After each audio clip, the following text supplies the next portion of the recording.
Rodriguez-Hernandez and Mr. Levchenko for all of their great work as always in terms of setting up the packet. Let me turn to our MCPS partners and see if Dr. Smith or President Wolf, either of you have any comments before we get started. I just have a couple of comments. Thank you. Sort of on behalf of my colleagues, I want to say that I really came here today to advocate for the council to find the additional funding necessary to fully fund our CIP for 21 through 26. You know, we knew that the fiscal climate was going to be rough this year. And therefore, we knew that there might have to be some adjustments. So we went back and we took a look at our proposal and we made some reductions and some reallocations. And so we were only seeking $3.67 million as an additional expenditure for this year. We were very disappointed in what the county council the county executive recommended. He recommended $50 million less than our already approved CIP. And for us, with the $3.67 million we were seeking, it comes to somewhere around $53+ million that we are seeking still. You know, anytime we have delays, there's going to be disappointments in the community. And it impacts our infrastructure because it stops work on things that need to get done and things that are in progress. So we're committed to working with the county council to get this done. And basically, that's why I'm here today. And I'm going to turn it over to Dr. Smith to carry on. Dr. Smith, you're muted. Only my third meeting of the day, and I'm already muted at 10 o'clock in the morning. My goodness. So anyway, thank you, Ms. Wolf. Very much appreciate your comments, and they're absolutely on target. The $53.8 million reduction resulted in this committee requesting a non-recommended recommendation, which is an oxymoron, but so if this is what happens, what will you do kind of thing. And we've provided for you a 1-year delay in the Northwood High School addition upgrade, for the reopening of Charles W. Woodward High School, and then reduced expenditures in the out years for core systemic projects, heating, ventilation, air conditioning, planned life cycle asset replacement, and roof replacement, all that are critical. We took this approach to preserve the core of what's in the CIP, because to do something else would require us to affect more projects, a larger number of projects across the system, and projects that we believe cannot be touched, in the system, that as they're entering their construction phase right now, in many of our elementary, middle school projects, that we think that they have to be the priority. But to do this, it's critically important that we all understand that if this happens with Northwood and Woodward, then we won't be able to make up the time. Even if more money becomes available next September, next December, sometime, you can't buy months of time, and they're ready to enter the construction. I mean, we are, in the initial phase of removing the old Woodward High School right now. And so you're not going to be able to go back and say, well, can you go faster to build it? Because it takes a certain amount of time to build the school. And so certainly as we enter the full CIP in 2021, the school system will work very hard to make sure that everything gets done that can possibly be done. But I would just want folks to understand that if the cut is made, that we believe the most logical cut is the one that we are offering, even though we can't recommend it and don't support it. We believe it's the one that makes the most sense, and there will be no way to make up the time for Northwood and Woodward going forward. And because of our time constraints, I will conclude there and we'll continue on. Well, thank you very much to President Wolf and Dr. Smith and Dr. McKnight and all of our school partners. This certainly is one, and I'll start just very quickly where President Wolf began, which is that we were given a budget that was woefully short of where the school system was and where we thought progress was when it came to our capital improvements program budget.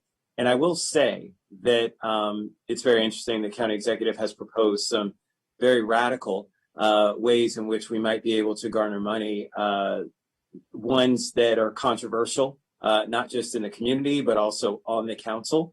And so there will be a time for us to have this discussion via reconciliation around additional possibilities of money being had. But at this point, everything's kind of out there, just on the table. And so it makes it difficult for us to kind of move forward in saying that, yes, we're going to continue to support the MCPS CIP, not knowing all of these other moving parts that are out there and where the council's going to be on all these other issues, some of which have huge budget implications and could balance a lot of the challenges that we're facing here. So those are proposals that are out there by the county executive.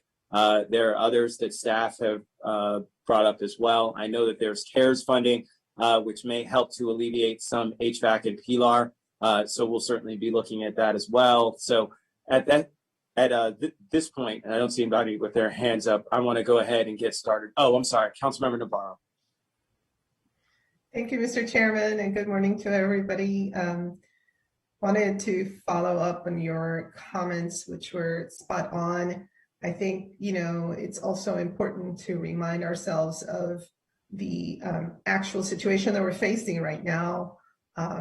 We have in the Government Operations and Fiscal Policy Committee begun conversations about our fiscal policies, writ large, looking at, of course, issues like our debt service, but also looking at issues around our reserves, which I think obviously we have been fortunate that after the last recession, everybody held hands to commit to a target of 10%, understanding that we had to dip into the reserves at that time. And it was quite difficult decisions that had to be made. And so we have been steadily getting to that point, which I think really has helped us during this particular difficult time of this pandemic. A lot of the money that we are going to receive, as Councilmember Chairman Rice just mentioned, of course, it's one time. And so all of these things are connected, even though at this moment we're talking about CIP, things like debt service, obviously, it has an incursion into our operating budget dollars.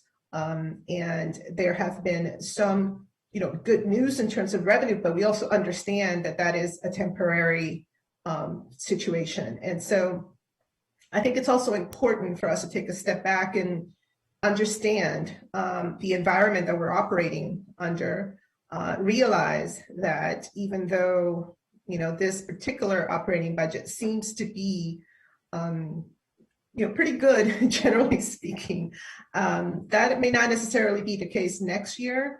And again, we don't even have a sense of what a post-COVID-19 recovery in terms of our fiscal situation in the county, the economy particularly, we don't really know what that's going to look like yet. And so I'm, trying to, as we all are, trying to sort of wrap our heads around a very, I think, still unstable situation and an unpredictable situation at best. And so I just want to share that, for the public to understand that, of course, if we could, we would just fund everything. I mean, obviously, and I know, you stand ready, MCPS, to, if we gave you all that money, everything, of course, you would be ready to move forward in all of these. But we gotta absolutely be, in my opinion, on the conservative side, because we do not know what is coming next. I'll close by saying that, as you are probably even more aware, that I think almost any department in this county government, there are so many families that have been hit disproportionately hard.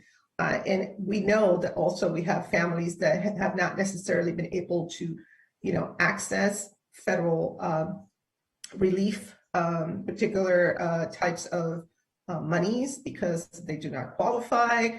And that is something that, of course, we locally want to be able to respond to. We've all been doing this. So anyway, just really wanted to frame it in that way. I have to hold back my desire to just, say, yes, let's add all these things, because I am very mindful of the need. But the affordability piece is something that I think we need to be very careful, especially, again, for the next coming years, when it will become more and more apparent where we stand vis-a-vis our fiscal picture. So thank you. Thank you very much, Councilmember Navarro. Great points. Councilmember Joann. Thank you, Mr. Rice, and good morning to everybody. Good to see you, Dr. Smith and President Wolf and Dr. McKnight and Ms. Beck, and to my colleagues. I've talked a lot about, many of us have, but I've been really laser focused on, all right, how do we, one, keep things closed enough so we can get kids back to school, right? Realizing how traumatic this last calendar year has been. And then how do we make sure as we're in that process now, when we get back, that we really do all the things we need to do, from learning loss, from the facilities themselves, to wraparound services and supports, mental health, social, emotional, reducing trauma we had a big discussion yesterday about how do we move away from elements of the school to prison pipeline and remove police from our schools and invest in other things. A big part of all of that is, in that equitable recovery framework, is making sure that our schools, our buildings, our staff are adequately able to meet the needs of our population that has been traumatically impacted over the last year. And so I see the CIP, as well as realizing there's many balls in the air. We've got the state aid, we've got obviously what we're doing with the CIP, we've got the CARES money and the rescue plan money, a lot going on.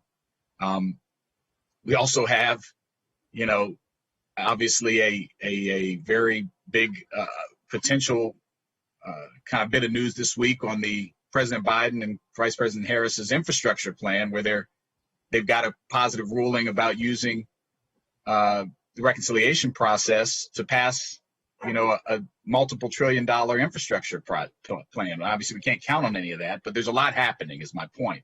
But I think at the core, we have to support as much of this CIP request that you put in, and I would say all, particularly the point you brought up, Dr. Smith, about the Woodward Northwood connection.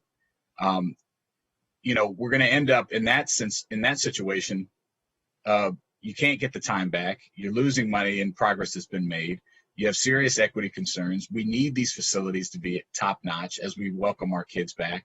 We've delayed things a number of times. So, I would like to see us realizing the uncertainty, fund the CIP request that you put forward. And then we have to, do what we have to do. And I am very hopeful, because I'm hopeful by nature, that we will be able to, through all the various balls that I mentioned that are in the air, come back and sustain those commitments over time. But, future councils, in the future years, if we have to make different decisions as far as how we get more revenue to fulfill those commitments, there's no more important commitment than to our school system. And I know all my colleagues agree with that. This is just a matter of approach. And I think we should, at this point, fully fund it. We'll look at everything, obviously, as we always do in reconciliation. But I think this is at the top of the list. And I appreciate the comments by President Wolf and by Superintendent and my colleagues. So that's kind of where I approach this from. And I'm sure everything is always subject to reconciliation. But I just wanted to say, I think this is a critical, now more than even past years, because of what we've gone through. We really need to double down and make this investment and just commit to it, that we're going to get it done. And I'm confident, as this economy comes back, as the infrastructure bill moves through, as things improve, we'll be able to sustain it over time. And we have the levers to do that if we need to. So that's what I wanted to say. And I appreciate you all being in here. I know we'll get into the details here. Thank you. Well, thank you very much. So with that, I'm going to turn it over to Ms. Rodriguez-Hernandez and Ms. Leleck to walk us through the presentation and the staff packet.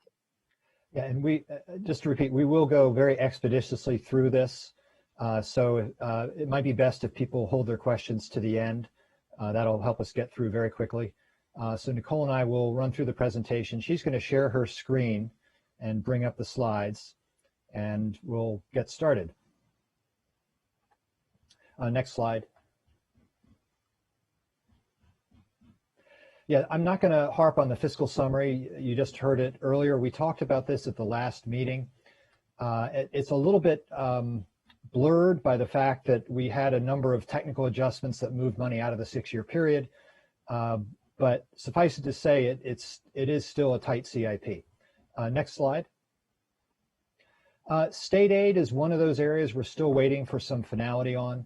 I've summarized here some of the major points and what our state aid assumptions are going forward. Last year, we did increase or gradually ramp up state aid in the out years based on our assumptions about some increasing state aid from the Build to Learn Act. There's still some uncertainty with regard to that. A major uncertainty with regard to the state aid is eligibility going forward, what the rules will be and what we'll be eligible for. As you know, if we continue to need to spend 80 cents to get $1, that's going to be difficult for us in our current spending affordability rubric. So we're looking very carefully at that. We do have a lot of projects in the backlog, so that eligibility issue is that's not the issue really this year or perhaps next year.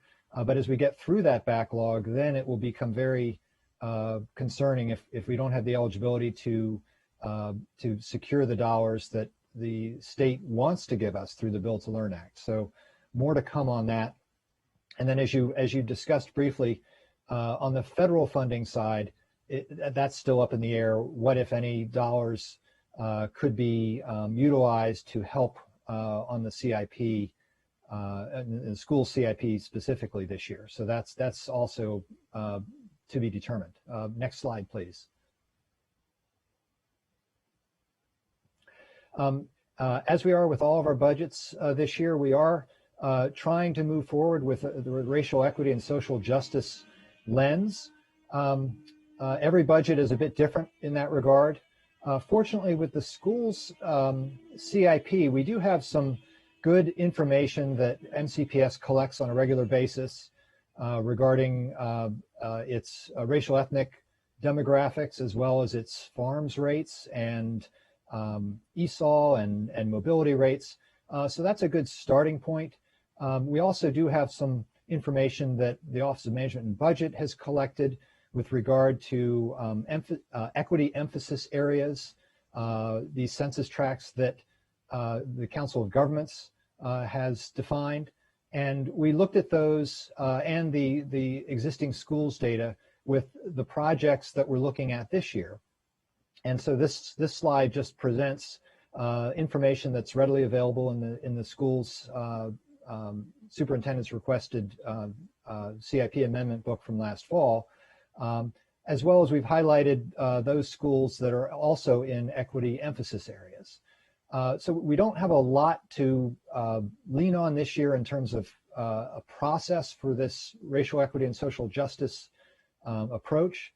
But as a starting point, we do have some information that we can at least present and help us get started at least. But it's going to be a continuing conversation with regard to the school CIP and frankly, the other across the rest of the CIP and of course the operating budget as we get into that this month as well. Next slide. The executive recommendations we talked about a bit last month, so I'm not going to harp on it. There were some very significant technical adjustments that affected the numbers, which I mentioned. The key issue is the affordability reconciliation project that the executive recommended. As you heard from President Wolf, the executive had recommended about a $54 million reduction in this project to balance the overall CIP within spending affordability. So that's the starting point, if you will, from January 15th that we have to accommodate at some point at reconciliation, either through revised revenues, reductions in specific projects, alternative reductions elsewhere in the CIP outside of MCPS, that sort of thing. And that's all going to be have to be dealt with by reconciliation in early May. We also did have some March 15th recommendations, but those were more technical in nature. So those are not really affecting the big picture for MCPS. Next slide, please. So getting to the actual amendments, and we're going to go very quickly through this since we're assuming the committee did have a chance to go through the packet. And we did hear from MCPS at the last meeting about these amendments. But just to summarize them, we had both the Bethesda Elementary School, which is a new project last year for an addition, and the Westbrook Elementary School addition, which is a new project this year. And the intent for schools here is to change their approach to dealing with the overutilization or the projected overutilization at Bethesda Elementary School in a more affordable way, basically by building out shell space at Westbrook Elementary School rather than a more expensive addition project at Bethesda. So the numbers are shown in this slide. It does provide some significant savings in the 6-year period. It also allows for that space to come online actually a little bit sooner since it's shell space being built out rather than a brand new addition project. Next slide, please. We also have a change in approach with regard to overutilization at Joann Leleck Elementary School at Broad Acres.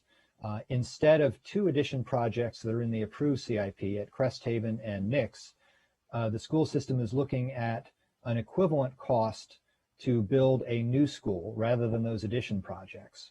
And because it's an equivalent cost, it doesn't increase our fiscal dilemma this year, but it does provide some more flexibility for the school system, both by having the new school, but also Cresthaven and Nix, to the degree there are issues in the future, those additions could still happen there down the line. But the approach here would be to not do those additions at this time and instead find a site for a new school at the same cost. Next project. Another change recommended by the schools is with regard to the Silver Spring International Middle School addition. The request is to reduce the scope and cost and defer the completion date of this project. And it's a pretty significant cost reduction assumed. This still has this project still has a fair amount of planning work needed to be done. But it does at least provide at least some fiscal relief in the early years in the CIP. So it does help in that regard. Now a couple of changes to move some dollars up or into the CIP.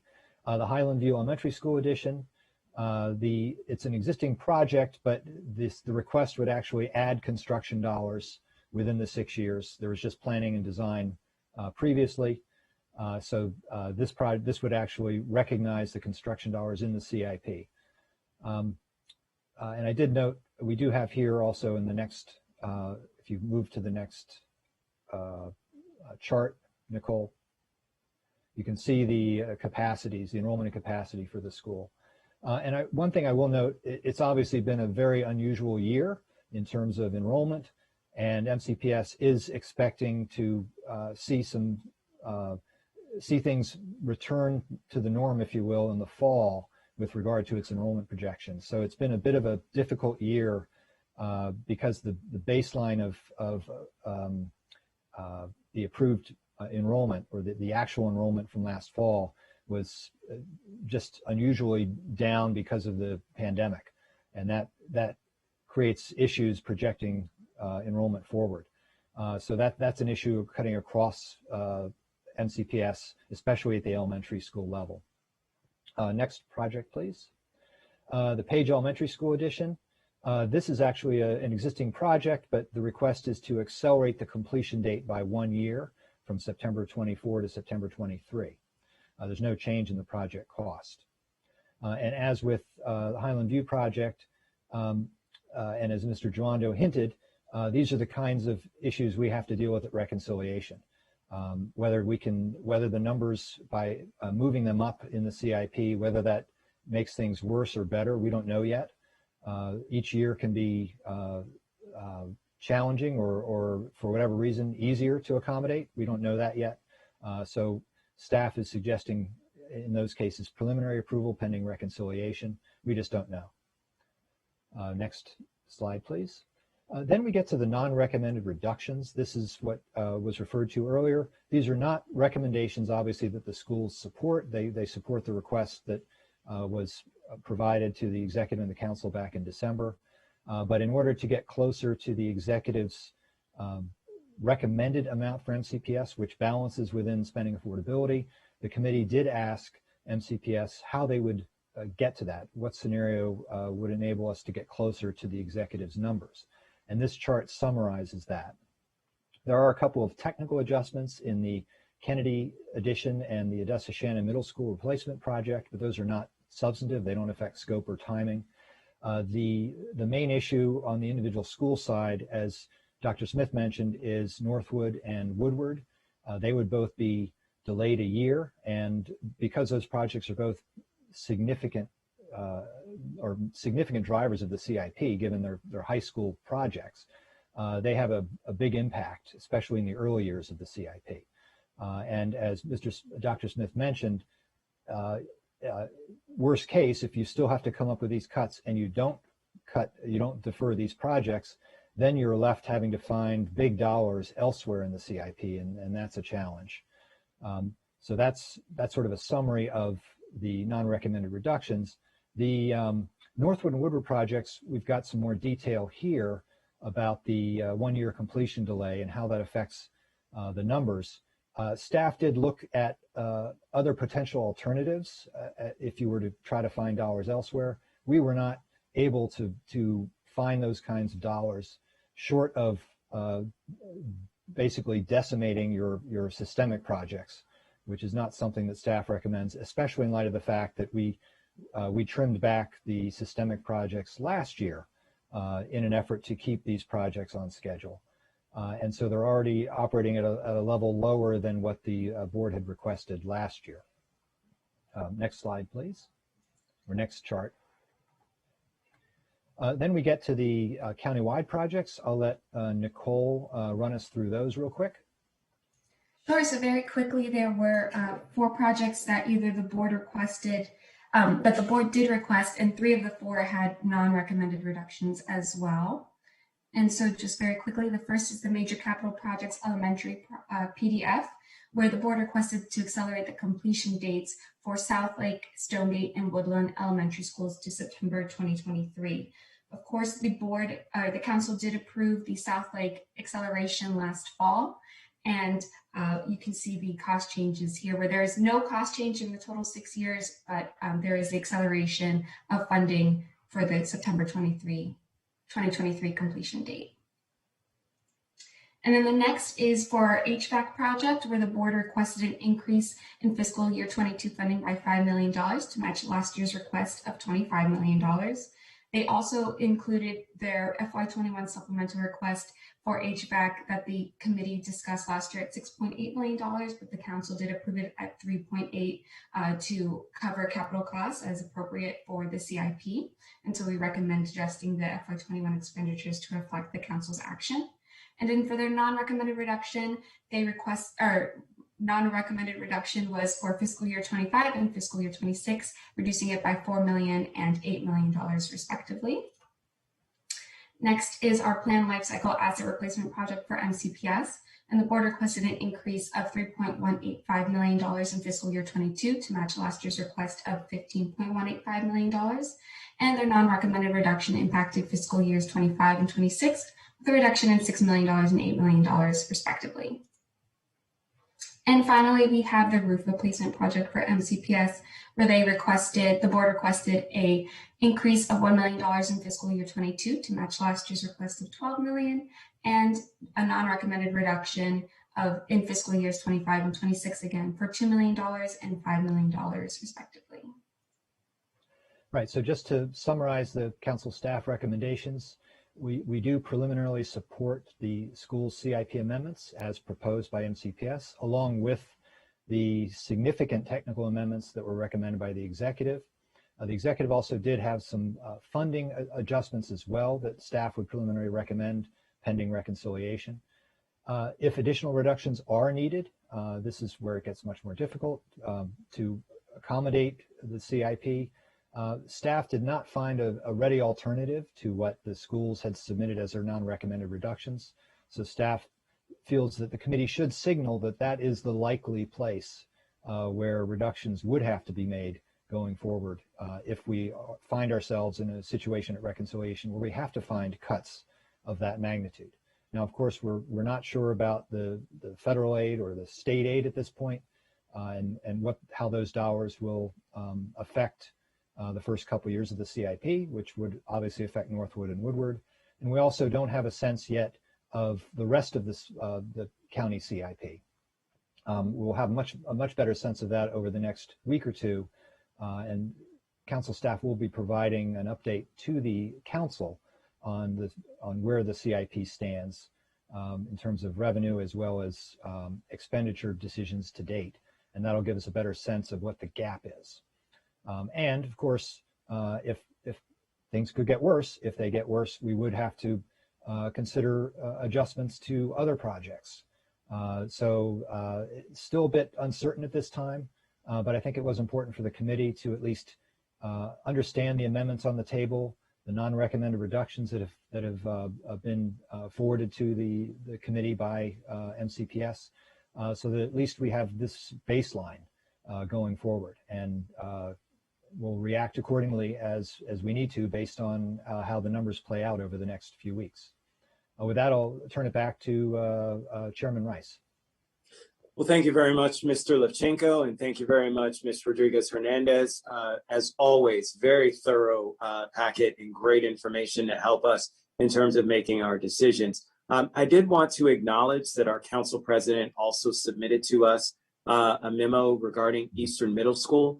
I will just say that I know Eastern Middle School very well. Many of you know I went to Tacoma Park, then intermediate school, and both of my cousins, both Tiffany and Tamiel, who basically grew up as my sisters, went to Eastern and were in the humanities magnet. So I know that school very, very well. I know the challenges that it had back then. And so I know that, and I'm aware of the challenges that it still faces, and they were outlined in the memo. So my question is to MCPS, because a lot of this relates to some system changes, not necessarily structure. And I do know that the school is old, built in like the 1950s. But when it comes to some of those internal issues, are there things that can be done with some of the additional CARES funding that you receive that could be funneled to Eastern to help with some of the immediate challenges that were outlined in the council president's memo? We have actually responded to Eastern over the last 3 years substantially. The challenge that you get into is when you invest large amounts of money for a school that is on the horizon of having a lot of work done to it, either a substantial replacement or substantial renovation. It was very much a question in front of the board and in front of us as staff members as we looked at the Neelsville Eastern issues, and we went back to our key facility indicators. We went back to the sustainability of the program in the building as we wait for the construction money to become available, and ultimately made Neelsville the priority, with Eastern coming very quickly after that, assuming the funding continues. But I don't know, Mr. Adams, is there anything else we can do to Eastern at this point? I know we have done a lot. I went there summer before last with Mr. Adams. We took a full day tour of about 10 sites in the system. That was one of them. Mr. Adams? Yeah, so good morning. Yeah, so absolutely. We are looking at all our schools, quite honestly, to look for improvements, between obviously the post-COVID. But as Dr. Smith said, we have worked very closely with staff members, parents, and student members over at Eastern to make improvements over the past year, and actually continuing to implement those improvements this summer as well. So yes, we have a keen eye on Eastern, and obviously that is a project that we had identified previously as the next in line in terms of major capital projects, which we would certainly be ready to revisit at our full CIP. So let me just be very clear, and I really appreciate those answers, that by no means is the council looking to redo the list that the school system has come up with. We certainly know that there are a number of matrices that are involved, or metrics that are involved, in terms of coming up with that, and understanding that so many of our schools have large amounts of free and reduced meals, have large amounts of students of color. And so, you know, we are not looking to pick and choose.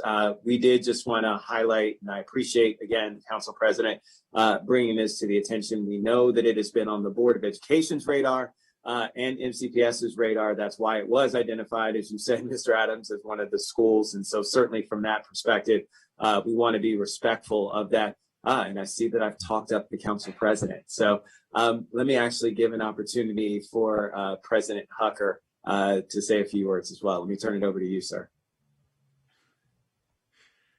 He says while Hucker's adjusting his volume and his camera. Okay. Good morning, everybody.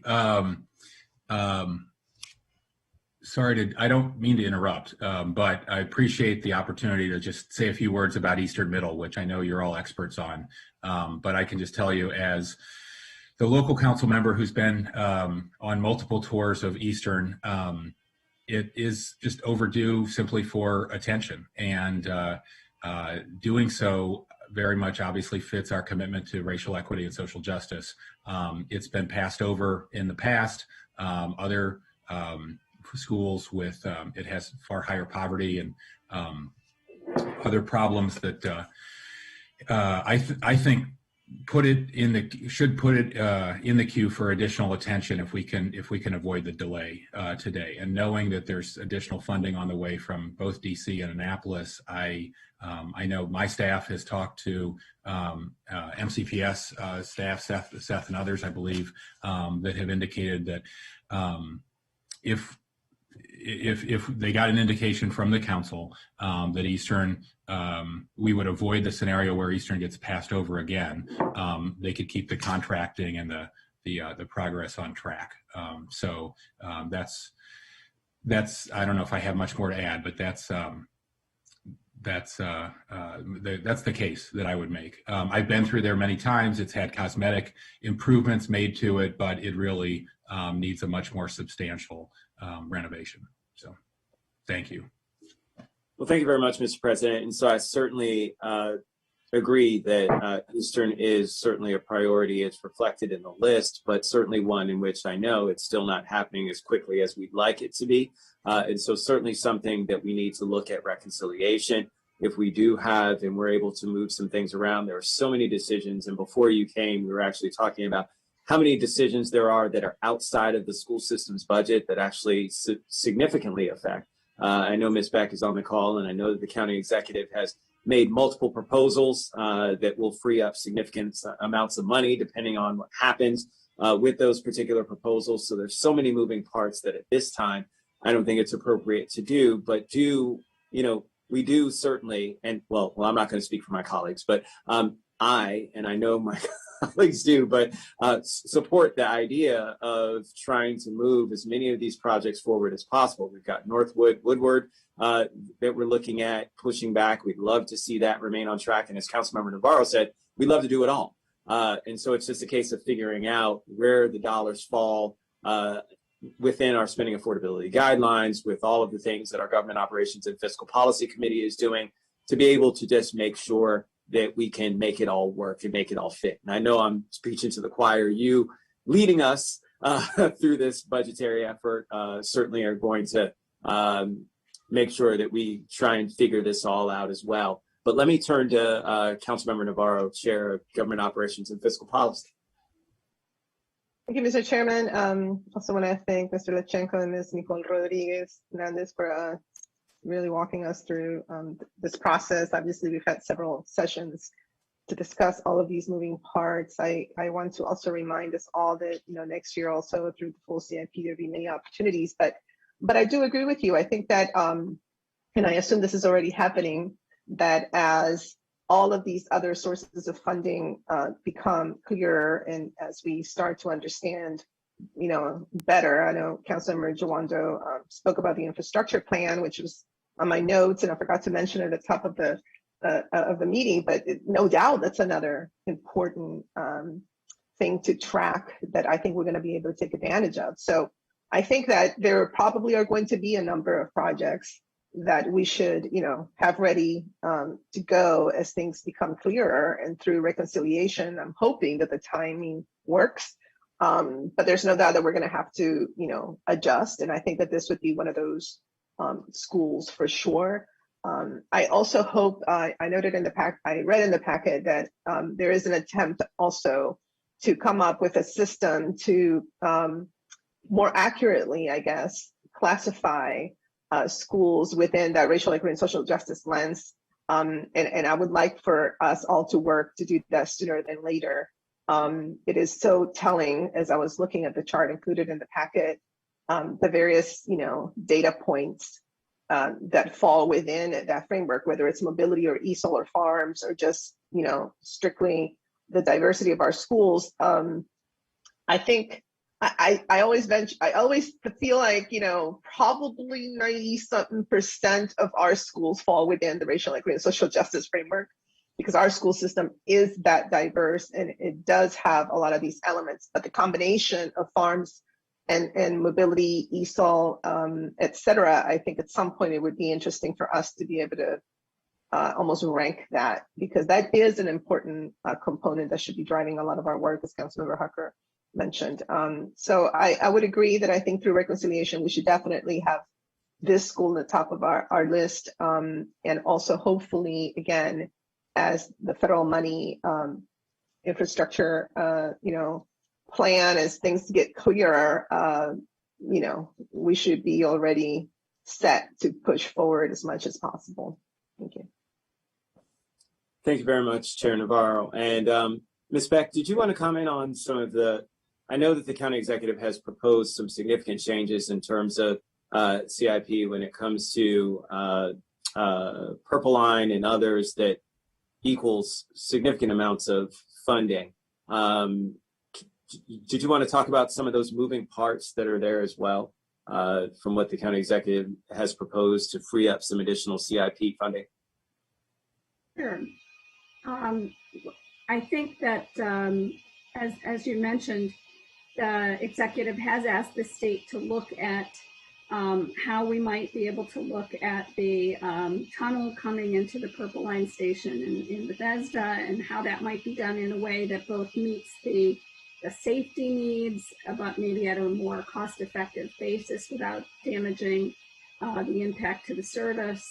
I think also we've been trying to work through with MCPS and council staff how we might be able to best leverage different pots of money to sort of maximize the impact of those kinds of things. And I think that anything we can do to, without jeopardizing quality of projects, but to do them more efficiently will help us. It was very hard to recommend a CIP that had over $50 million in proposed reductions or deferrals for schools. But because of revenue reductions, we really had no other choice. We protected schools as much as we could. But I think, anything we can do to work together to free up that Built to Learn Act money from the state. And again, if we can leverage our money and sort of double it up, that will be most effective. We definitely need more money. Well, thank you very much, Ms. Beck. I really appreciate that. Certainly one in which we can all acknowledge the fact that we need more money. Mr. President. Sorry, I wish I could stay too, and sorry for interrupting twice, but I got to run to the council's equity and the equity and inclusion meeting, which I know is important to every member of this committee. So I'm going to do that. But I appreciate what Ms. Beck said, and just a reminder, you wouldn't have to do both of those reforms to the Purple Line if we just also kept the Capitol Crescent Trail in place rather than drilling a separate tunnel for that. That alone would free up the same amount of money. Thank you all so much for your commitment. I really appreciate the opportunity to talk to you about Eastern. Thank you. Well, thank you very much, Mr. President. And so, colleagues, we have before us the recommendations of staff. I think that, again, with the understanding, and Ms. Beck, if you could put your microphone on mute for me, please. Sorry. If we do go ahead and have a recommendation regarding what we're going to do at this point, I think it's very clear that we're going to look via reconciliation at many of the moving parts. You just heard multiple ways in which we might be able to get to additional funding. I know that our able chair of the Government Operations and Fiscal Policy Committee is working with OMB and others to figure out where we may be able to free up additional dollars. We understand schools have always been a priority for Montgomery County, and school construction has always been a priority for Montgomery County. And now that we have additional state funding, we'll continue to try and ramp up those efforts as much as possible. But certainly, we still have to stick to our debt ratios. We still have to stick to our spending affordability guidelines. And so from that perspective, it always is going to be a challenge for us. We want to do so much more than we can. And that includes things like Eastern Middle School and many other schools that are out there. Let me just be very clear. Just because we're talking about Eastern, there are so many other schools out there that are also equally just as challenged and have tremendous problems and significantly older, all of the above. So with that being said, is there a motion from the committee on the staff recommendation? So moved. All right, we've got a motion from Councilmember Dwar. Councilmember I'll Dwar. find a second. If we could just have it, maybe Mr. Levchenko could just state what that for everyone, for the millions watching at home, as we say, what the recommendation is. But yes, I second as well. Yeah, staff's recommendation is to preliminarily support the school's CIP amendments as proposed by MCPS, but also with the technical amendments recommended by the executive, both in January and also some in March. The non-recommended reductions that were submitted by NCPS are considered to be sort of where we would go if necessary at reconciliation. So that the committee is signaling that we don't have another alternative sort of to get there, so that the non-recommended reductions would guide that. And we'll know better in the next couple of weeks about the scale of gap that we do have. The other issue is with regard to Eastern. What I heard the committee say was, or what I heard MCPS say was that this project is essentially next in the queue, if you will. It's a matter of when it could be afforded to be put in the CIP. If all the pieces fall into place and this project could be inserted this year, I'm not saying that that's likely, but staff will work with MCPS and alert committee members that that's become a possibility, for reconciliation. But apart from that, we're not assuming to recommend Eastern today because we just don't know, and we have other projects that the schools have indicated need to move forward first. So we need to take care of those. But understanding that Eastern is next in the queue and theoretically could be in the mix at reconciliation, but we just don't know right now. Yeah. Okay. Thank you, Mr. Chairman. And I do second that we're supporting pending reconciliation. And I understand what Mr. Levchenko said about where things would come from, but hopefully, we don't have to go there. But thank you. Thank you for stating that.